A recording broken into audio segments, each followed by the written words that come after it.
Hey, Lead Up Podcast listeners, Mike Harbour. Really excited. We've got another interview podcast today. I'm excited to bring my friend and guest on, Brad Englert. Brad's written a book called Spheres of Influence. Highly recommend you go out to Amazon and pick it up today. And I kind of look at this book, Brad, and we'll talk more about this. There's an old classic book, How to Win Friends and Influence People by Dale Carnegie. This is Mhm. maybe kind of the new age, how to win friends and influence people in the workplace and those that we do business with. Mhm. Brad is a former professor at University of Texas, and has done work literally globally with global companies. He's written this book to help leaders, emerging leaders, leaders in all types of situations to develop their influence and their relationship. Brad, one of my mentors is John Maxwell. He says leadership Oh is yeah, influence, nothing more, nothing less. So I'm that's excited right. to learn from you. Welcome to the show, my friend. Thank you. Thanks for inviting me. Yeah, really excited. Tell the audience a little bit about you, your background, and then, why you wrote this book, what the thesis of the book is, and why it's important hmm today. Well, I joined Accenture right out of graduate school, and I went to the University of Texas at Austin for graduate school, and they taught me the technical skills, and then over 22 years helped guide me to become a partner. And a key aspect of becoming a partner is building relationships with your customers, with your peers, with your boss, with your direct reports. And they said, day one, the people you're working with may become a customer or your boss 20 years down the road. Yeah. And actually, 28 years down the road, when I joined, retired from Accenture, joined the University of Texas at Austin. They asked me to be their chief information officer. And at the same time, someone I started with 28 years prior became a chief information officer of a very large organization Nice. in Austin. So it actually came true. Yeah, I mean, those relationships, you never know where they're going to go, right? And just hmm being skilled at that, uh, you know, building that trust, building that friendship. I know, I've been very blessed in my life and my business.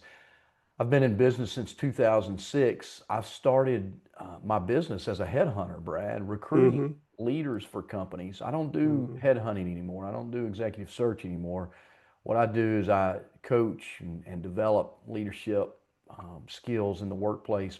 But some of my best clients are people that I built relationships with 20 years ago in that headhunting business. I Yeah. recruit them for jobs.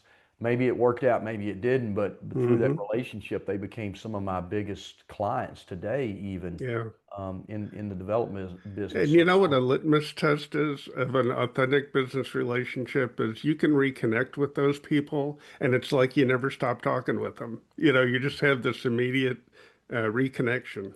Yeah, yeah, so true. And I love when that happens, by the way. I remember, so when I started my own business, man, you brought back a memory. When I started my own business, I worked for a company, a national recruiting company, and I left that job and I went and I left the business, the headhunting business, for about 6 years. Mhm. And a company that I had worked for with that, done business with that national firm, is one of the first companies I called when I started my own firm up 6 years later, and I had business with them in 10 days. Within 10 That's days, I had a right. contract signed. So what you said is, if you've done a good job building that trust, that relationship, people remember that even when you go maybe years without talking That's right. to them. That's right. So talk about how you do that and what's the importance of that today, and why is that a lost art even today? Well, I think people get distracted with traditional networking, which I find superficial and transactional. And in 40 years in business, I've not uh, found one customer in one of those networking events. Yeah. And I had one person call me a week later, and I had their business card asking me for a donation for a not-for-profit. It's like, I don't even know you. Yeah. Why are you calling me? And, what I found is that um, you need to ask people what are their goals and aspirations? What are they trying to achieve? and then set and manage expectations, which I was pretty bad at that early in my career. I got a lot better at it later in my career. Mm. And then third, genuinely care about their success. If you do those three things, uh, you'll build an authentic relationship. Yeah. I don't want to get us off track. We're going to talk about social media here in a little bit.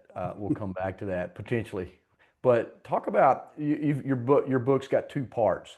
Talk Hmm. about those two parts and why you defined it as those two. Okay.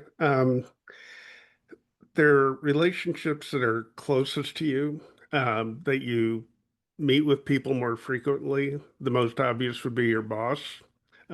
Next would be direct reports, all your staff, and executive leaders. So those within your organization, that's your inner sphere of influence. And then you have the external sphere of influence, people you meet less often with, customers, peers and influencers, and strategic vendor partners. Mm. And in all those relationships, I, when I have direct reports and coaching them, I said, you need to be strategic and intentional on the relationships you build. And a woman who was working for me read the manuscript. She said, you didn't put my story in. And I said, well, what story is that? She goes, when you demanded that I go out and meet with this peer of mine who hated us. Mm. And you said, I'd rather have them inside the tent than outside the tent throwing rocks. And she met once a month with this person. And as we got better, more consistent, more customer focused, more transparent, trust was built between those two. And that person who hated us became an advocate for us. Mm. And her boss, who hated us due to some bad behavior by my predecessor, um, he he became an advocate. So you can't do that if you're hiding in your office or hiding behind a screen. Yeah, that's so good. I think it was maybe it was Abraham Lincoln that said, "Keep your enemies close and your enemies closer," or something like That's that, right? right. That's a great example of, being able to turn. And again, most people aren't our enemies, but they could be adversaries. And Hmm. in my experience, most people, I call it don't go to MSU, right? Making stuff up. Most people make stuff up about others that because of someone else's experience, right? Or someone Hmm. else, maybe I had a bad relationship with somebody and I come in and you come in and I tell you all about it, but you're a different personality. You might be able to build relationships with those people that I was unable to do. So I think that's great advice. Let's talk about those three levels of internal sphere, or four levels that you write about. You Hmm. talk about, relationship with your boss, relationship with executive leaders, Hmm. and then we may highlight the direct reports and your all Okay. staff. But when you talk about relationship with boss, what's the importance of that for me? If I'm an employee, maybe I'm an emerging leader. What's the Hmm. importance of that relationship with my boss, and how do I go? Maybe give me two or three practical ways to develop that versus me just seeing, oh, that's the boss. I got to be careful. Yeah, I think some people are afraid of talking with their boss and having a conversation, but it's simple. You just have to ask, what are their goals and aspirations? When I was the boss and I had a direct report ask me what my goals were, I welcome that conversation because I'm a team player. I need all the help I can get, and uh, I have a couple of phrases in the book. One is people are not mind readers. So if Mm. you're the boss, you need to tell people what you expect. And the other is use your words. So if you're an employee and you want something, you need to use your words. And I had this boss one time who was a type A personality. Everything was urgent, urgent. And I was trying to leave on time, have dinner with my wife, and 5 o'clock, the phone rings and it's her. She goes, Brad, I need a white paper, a white paper. And it just sounded so urgent. And I had just finished a book called Managing Expectations the day before. Mm. And one of the techniques was to just say, whoa. Don't say no, because that'll set them off, but just say, whoa. And I was scared, but I said, whoa. I Mm. said, when do you need this white paper? Oh, let me check my calendar. I need it in 2 weeks. Yeah. Okay. That, How many pages do you want this white paper to be? Three. I was thinking 10. Do you have an example of a white paper that I could do? Oh, yeah, yeah, ask David. I did one on XYZ Corp 10 years ago. Well, guess what? I went home and had dinner with my wife. Now, before I learned to say whoa, I would have called my wife, canceled dinner, upsetting her and me. I would have stayed up all night and delivered a 10-page paper the next day and get mm, yelled at.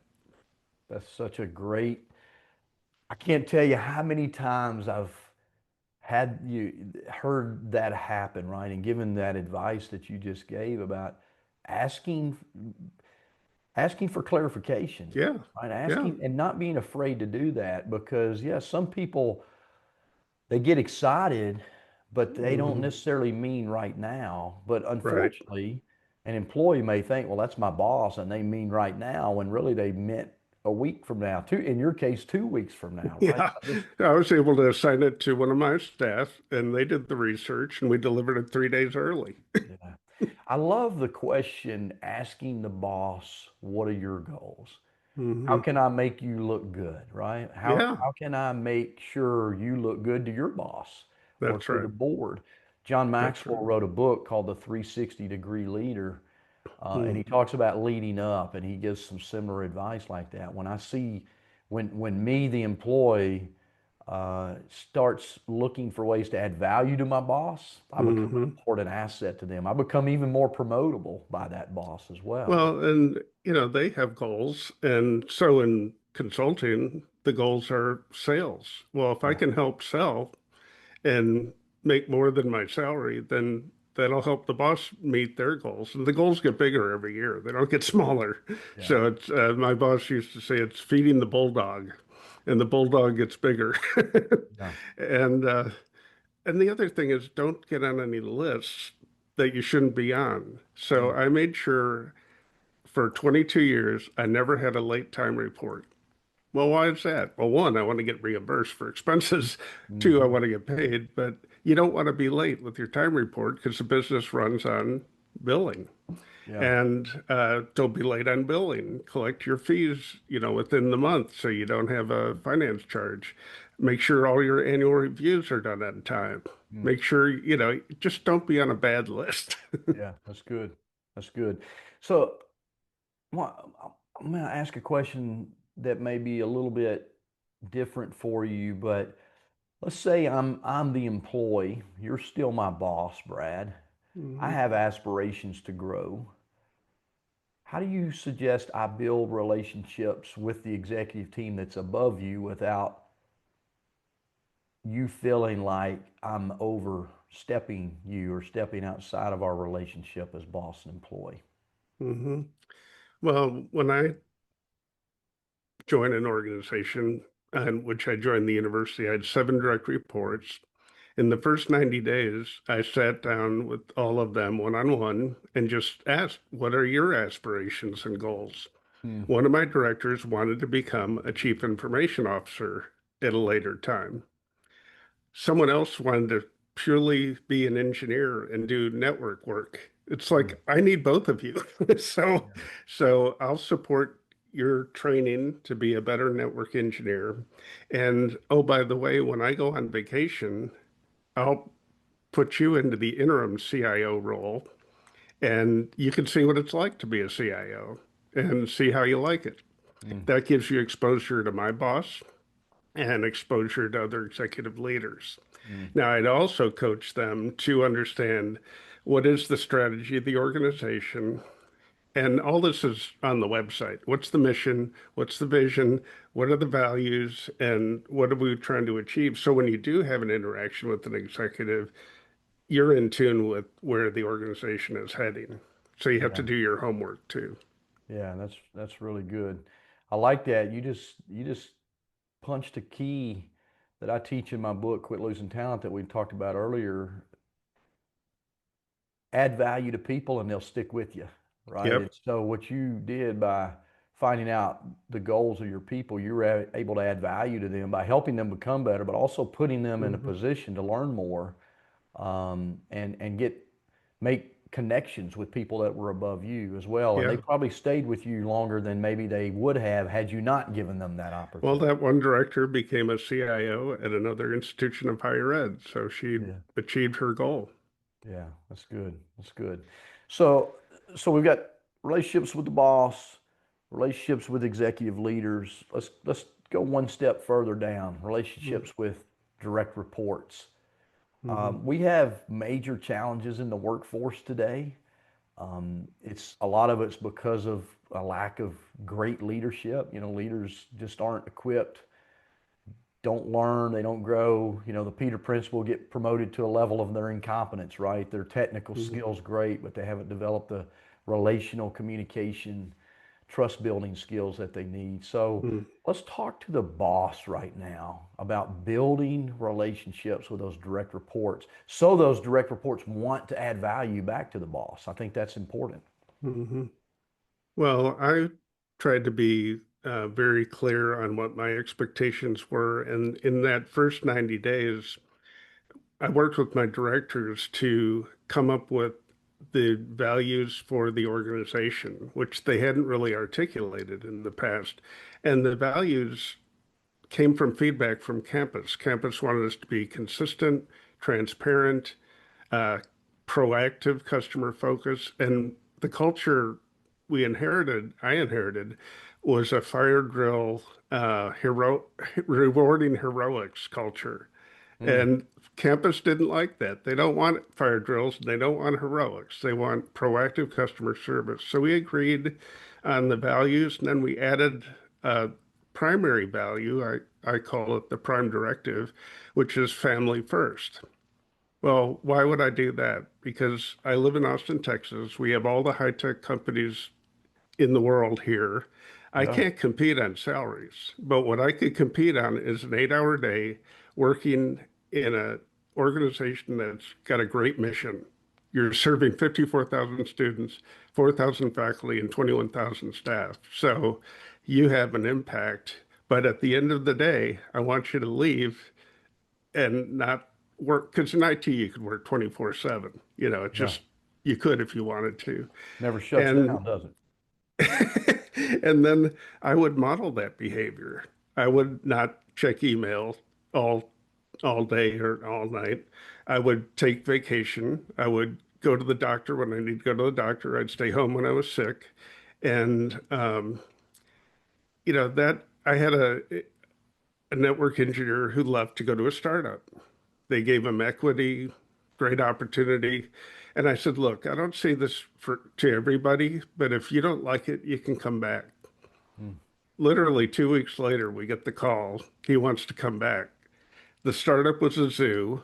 They fed him and did his dry cleaning because he never went home. mm, What he thought was going to help his family actually hurt the family because he was never around. yeah. And he asked to come back. This was 15 years ago. He's still at the university. He was able to appreciate, that the values we had as an organization. And in terms of after that 90 days, I wrote a blog once a week for 8 years, and it was short, 200 words, and it would be talking about the values of the organization. It would talk about big initiatives that were coming. We changed 21,000 phones to voice over IP, which means we irritated everybody on campus. Yeah. Absolutely. But I would use that to get the word out to my 330 people in central IT and about 300 other people on campus interested in IT at UT. So it's a way for me to communicate to a broad audience, give kudos to staff when we had good news, uh, sometimes apologize for if we had an outage and what we would do to keep it from happening again. And people would write back to me. It was a two-way communication vehicle. One of my staff said, "Hey, it was great you mentioned the staff awards, but it takes 6 months to get the pins from HR." Mm, It's like, okay, we're a big bureaucracy. I can understand that. That's yeah. ridiculous. So, we're able to solve that. And my peers across campus would share rumors with me. Hey, Mm, Brad, I heard a rumor that you don't have enough diesel in the generators at the data center. That's a great rumor. I'll go check. Mm. So I went and checked. We top it up every month, and once a year we flush it and refill it. So good rumor, not true. Even IT's got to deal with the diesel fuel, That's right. huh? Well, so we generate our own power, and believe it or not, for the first time in 20 years, the power went out and the backup failed. Oh no. So we actually used the data center generators. Hmm. What let's talk about the second part of your book, the external sphere of influence. Who's included in that? I know you mentioned a little bit earlier. Who's included in that? And then just give us, high level overview of why those are important and how to begin to build that sphere of influence up. Sure. Well, let's start with customers. Um, I made sure when I was working with an organization doing a implementing a payroll system or financial system that I would meet with the executive director once a month, no matter what, just to make sure our expectations were aligned, talk about what's going well, talk about what's coming. And this one director, who was a great client, worked with them over multiple years on multiple projects. So a lot of trust there. Got to the ninth month and we were falling behind. Hmm. And I said, I need your people to put more resources on it, and I'll put some more resources on it. And he just spun around, grabbed his phone, called the project director, say, what do you need? You got it. Hmm. And we had the quietest, most boring go live ever in my career. Hmm. Now, what if I had waited 9 months to go in with a problem? Yeah, There's no emotional bank account, right. no trust. I didn't even bother to check in. Well, because I built that up, we just had a mutually beneficial relationship. And that's what makes it authentic. Yeah. Yeah, I don't know where I heard this lesson. I've heard it many times, but like it's like putting, having you mentioned emotional bank account, but putting change in the bank, right? Hmm. We are putting savings in the bank. We make deposits and we make withdrawals, but if you don't make those deposits, Hmm. it's hard There's to make a nothing to. withdrawal, right? And that's what you're talking about here is those small deposits over time, so Yeah. that when you do need to make a larger withdrawal, you've got the equity there that's been built up in that Hmm. relationship. So I love that. Customers and then peers and influencers. Yeah. Talk about that a little bit. Often overlooked, but people need to look at their organization. There's actually a technique called power mapping where you get an org chart and you identify the obvious people who you should meet with. So peers are all the people on my level. And that would be the VP for public safety, the VP for utilities, the VP for facilities, the vice provost for curriculum, all at my level. And I would go meet with them once a month because you can't have public safety without police and IT working together. Mm-hmm. And we had a bomb scare, we had a shooting, we had a power outage. Mm. Our organizations would actually practice different scenarios. What would happen if this happened? And so when we did have the power outage, we automatically jumped on a call, connected to the leadership of the university, and I was out on the mall with my phone. I wasn't even in the building. We worked the problem from the mall on my phone. Yeah. And I told him, I said, it's not a matter of if there'll be a problem, when there'll be a problem. We had 103,000 people in the football stadium every other Saturday in the fall. We had to work those together. I had 50 people there, he had 50 people there. Yeah. Yeah, but building those relationships before you need them, right, is critical, and Mhm. that's what you're talking about here. Getting out of your. I was just coaching a senior, senior level executive this morning. She just got promoted, and she's going to have a retreat with her team. And one of the things she wanted to do was break down some silos that of this team that she's Yes. taken over, right? And Hmm. Just coached her up on it. Let's get them in a room and get them talking to each other. Let's get them to know each Exactly. other. How, just share some personal stuff with each other so they get to know each other and begin to build that relationship. That's the only way you can build silence. Most people, they come to work, they go to their office, and they Yeah. think, "Man, Brad, I wish Brad would do his job over there, right?" But they never go talk to Brad about what his Right. job is. Or even better, they talk to someone else. It's triangulation. So they Yeah, never, they complain to someone else about Brad instead of talking to Brad. that's right. Yeah, I think getting in front of people, the vice provost for curriculum wanted to change the way we were teaching in the classroom. She wanted to record lectures and have more discussion in the classroom. Unfortunately, our learning management system was creaky. No, the students called it clunky and slow, and it was 90s technology, not even standards based. I could not securely hook email into it. Mm. And she goes, "Can we get a new one?" And it's like, well, why don't our organizations work together? And we went to the market, identified 15 different products. Faculty and students, under her auspices, reviewed all the products and they picked the solution that we ended up uh, implementing. It took 2 years to implement that, but our Mm. organizations worked together. We worked the technical stuff, they worked the teaching in the classroom side. And I would reach out to the company, the new company, and say, hey, we need this changed because we're so big, could you make this change? Well, they were happy to make the change because they were just growing in this market. This was 10 years ago. Mm. And they knew if they could make us happy, all the other large Research One universities would follow. And that's exactly what happened. Yeah. And the VP for sales, I still talk with him. He's on a different company now, but he would call me once a month and ask how it was going. And he said, Brad, if you need anything, you've got the red phone on your desk. Give me a call. We're standing ready to help. Now, I was able to fire the incumbent vendor who didn't care about us, only showed him once a year to get his check, wouldn't fix things when they were broken.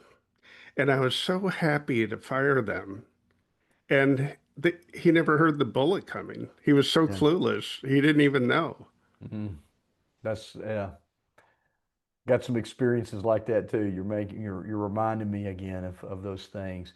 So let's talk about in your book you talk about authentic business relationships. What do you Mhm. mean by that? How do you and then how does one go about building true authentic business relationships that aren't transactional? You Right. mentioned that earlier, that aren't transactional, right? Well, they need to be mutually beneficial, and you need to seek out what are they trying to achieve, and then how can you help them achieve that. Sometimes I can't help. When I was in consulting, I would get a client ask if I could do X, Y, Z, and it's like, well, that's not really what we do, but I sure know a great company who can help you. Mm, Well, guess what? They would call me 10 years later and hire us for some other project that we were good for. yeah. So it's just being mutually, how can you help people be successful? I think is the key. And that's how you build trust. And setting and managing expectations is a key part of that. I had a customer who wanted me to lead this big project, replacing HR, payroll, and financials. It's going to take a year, year and a half. And in October, they asked me to take the role. I said, yeah, I'd love to. Big Research One university in the Midwest. And I said, I to the provost and the CFO, I said, I just want you to know that next summer I have a long scheduled vacation to Australia. I was supposed to go last year. I was an exchange student there, and it was my 25th high school reunion. I canceled it because of work. Mm, And my wife and I, we have the passports, we have the plane tickets. It's 3 weeks next June. And they go, well, of course. So we get to April, May, things are going well. And we're meeting with the president. I said, Mr. President, just want to remind you, as I did the last 2 months, that I'll be leaving in June for 3 weeks. And his hand started shaking. mm, And I do this slow motion, whoa, to cancel my vacation because, a great client, they're paying us good money. And the provost and CFO jumped in and said, Brad, hold on a second. Mr. President, when Brad joined us in October, he asked to go on this vacation. It's important to him and his family. Diane's going to be in charge. We're confident she'll keep things rolling. We should uphold our commitment. The Mm. president goes, okay. 10 years later, I'm back in that city with my wife. We're having dinner with the CFO and his spouse, and we talked about that. And he goes, you know what, Brad, when you were gone, we were scared to death, Hmm. but we wanted to uphold our commitment. That's good. And that made you feel much better about the job you took as well, right? Because they Mm-hmm. didn't pull that. I've seen companies pull promises they made, right, during an interview Mm-hmm. process or selection process. Truly unfortunate when that happens. How do you um, how do you differentiate between a superficial connection, business connection, versus those long-term, meaningful relationships? Well, go back to that legacy vendor. He treated me like a transaction. He would Mhm. show up once a year for his money. He wouldn't help me when I needed help. Um, he didn't care. He Yeah. really didn't care. And the fact that he lost the business, I don't know if he cared about that either. You know, Hmm. I don't think it dawned on him. He just thought the switching costs would be too much for us. Yeah. But we were so unhappy that it was worth it. So I think if you're just showing up for the money, then you're not asking me how my family is. You're not saying what are your priorities for the year. I'll tell you what my priorities for the year is. You know, Mhm. new learning management system, new voice over IP, uh, new HR payroll system, which all that we moved into the cloud over 8 years. So when pandemic hit, 70,000 people went online because we took 8 years to move to the cloud. Mm. Wow. Yeah. I mean, I look at it as, the relationships that mean the most to me, people that are looking to add value to me, right? And that's what I try to do Mhm. in my business. I'm not always, yeah, I'm wanting to grow my business. I want more business out of people, right? But how can I add value to them in an Mhm. area, connect them with somebody that can help them that Yeah. does something I can't, or maybe a relationship, So I help had a them. customer call me who I had worked with 3 or 4 very successful projects, but I hadn't talked to her in 15 years. And she calls and says, my son, he's in his attorney now, and he's wants to move to Austin. He's going to interview at the university. Could you talk to him? Well, I knew the kid when he was 5 years old. You Yeah, know, yeah. it's like he's a lawyer now. Mm, And I said, of course I'll talk with him. You know, it's like we hadn't talked. It's like we had never stopped talking with each other. And so I talked with him and I said, look, all universities trade ideas. So lawyers at universities, when I have a Google contract, we got it from the University of California at Berkeley. So find this association of university lawyers, look at their website, and look at all the issues that they face. yeah. He did, and he got the job. Nice. Yeah, great advice.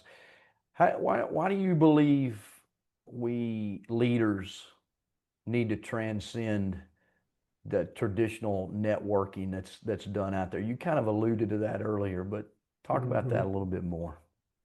Well, the good news is this is a skill to be developed. You don't have to be born with it, Mm, and you don't have to be an extrovert or an introvert. What I coached my direct reports is to do what I would do is just put it on your calendar. Strategically identify those relationships, put it on your calendar, and whether it's once a week or once a month, just be consistent in connecting with people and then send an agenda the day before, ask what they want to talk about, ask what you want to talk about. I always was reminding myself of, oh, I should tell them about this or that. yeah, And then you just show up yeah. and you don't hide in your office and you don't. hide behind a screen. I had a professor who I had worked with 10 years prior on a statewide network design. He was a crusty 40-year professor, electrical engineer. I said, okay, give me some advice. He goes, get out of the office and tell people you give a damn. And that was the best advice. That's fantastic. Yeah, love that. Yeah, so good. So, I said earlier I was gonna throw you a curveball Mhm. here. How do you think the world of social media has helped networking and, contrary to that, hurt networking? Um, Because you've been yeah, around, you and I've been yeah, around before social media, that's right? right. Now we're here in the middle of it. Well, I think it can be a plus, especially on something like LinkedIn, which is more of a business oriented. Hmm. Um, I wouldn't put personal stuff out there and the such, but I've just connected with a woman who I worked with at the university. She sent me a message on LinkedIn. She had retired after 25 years. And we had a great relationship when we were working there. And she's moving to San Antonio and going to do a different job. And, it was just easy for us to share. Hmm. And so that's kind of the good use of it. The Where it can become a crutch is you think you're connecting, but you're really not. You have a notch on your holster. Oh, I have 1,000 people now following you, but you know, I'm much more selective in who I I connect with on LinkedIn. So again, being strategic and intentional versus just trying to rack up big numbers. Yeah. Yeah, that's great advice. It's so hard. Like I have thousands of connections on all of my social media platforms, but I don't know everybody. They're connections. That's all they are. But Hmm. we work hard to try to, laser in on those that we really want to work with, do business with, connect with, Hmm. help. You being one of those, Brad, now that you and I are connected on Hmm. LinkedIn, we've Yep. networked, we know each other a little bit. We've added value to the world, hopefully today through this conversation. That's one of the reasons, you and I were talking in the green room. One of the reasons I started a podcast so I could help people, add value to Hmm. people, right? Yep. Get to know Well, it people. makes it more rewarding. Yeah, yeah, for sure. Well, hey, one last question here before we wrap up. A couple last questions. What's the main idea or two that you'd like for somebody to really draw out of your book? Um, Relationships matter.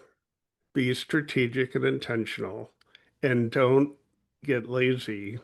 All you have to do is identify them and put it on your calendar. That's all you Yeah. have to do. Yeah, that's a key component is scheduling it, right? Get it on your calendar because we get so busy, we get Right. distracted. We can go months and not talk to anybody That's right. outside of our immediate circle, That's right. and think that it was just yesterday when we talked to them, right? Yeah. We just Yep. get so busy. So I love that advice.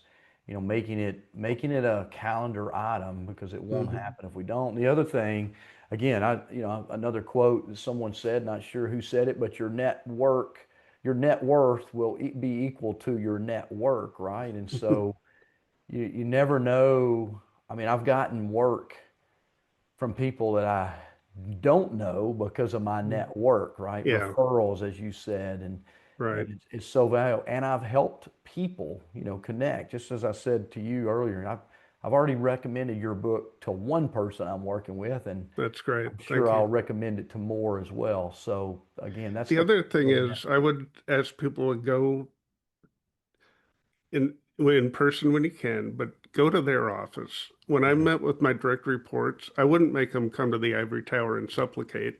it's I would good. go to their workspace. Their Mm, teams would see me show up every week like clockwork, mm, and you're showing the flag. And by getting out and meeting the VP for public safety in his office, mm, I got to see all the stuff he had in his office. And guess what? He had all this Ohio State memorabilia. Well, Ohio State was one of my clients. I mm. love that campus. It's And we awesome. just bonded immediately. Yeah, that's good. So, you need to get out and meet people. I had a virtual team too at Accenture. You can do this with Zoom as well. You don't Mhm. have to in person do that, but it's if you Sure. can, I'd recommend going to them. Yeah, very important. Thank you so much. Thanks, Brad. As I said earlier, this is the How to Win Friends and Influence People Hmm. book for today's world, right? And I Yeah. still think that classic is a great book for people to read, but this is more practical, tactical, what you've put together. So I love it. I thank you And for, tried to have some stories. Some of them are funny. So, you yeah, know. it's good. Yeah, they help people. That helps people relate for sure. Thanks for spending time. Where do people find out more about the book, find out more about you if they're interested? Well, I'm going to send you a link to my website that'll send people to a free sample of the book, Okay. a tab how to buy the book, and a tab for scheduling time on my calendar. So I'll Okay. send that right after this. Great. Yeah, we'll make sure we add that to the show notes, listeners. If you heard that, Hmm. make sure you check our show notes out. They'll be there. Brad will also send me an image of your book, and we'll add it to our website just to help promote the Right. book as well. Okay. No, I So, appreciate that. hey, thanks for being a great guest on the Lead Up podcast. Lead Up listeners, continue to tune in, share this episode and all others with your friends, colleagues. Help your network get better and increase their influence. We'll see you on the next episode of the Lead Up podcast.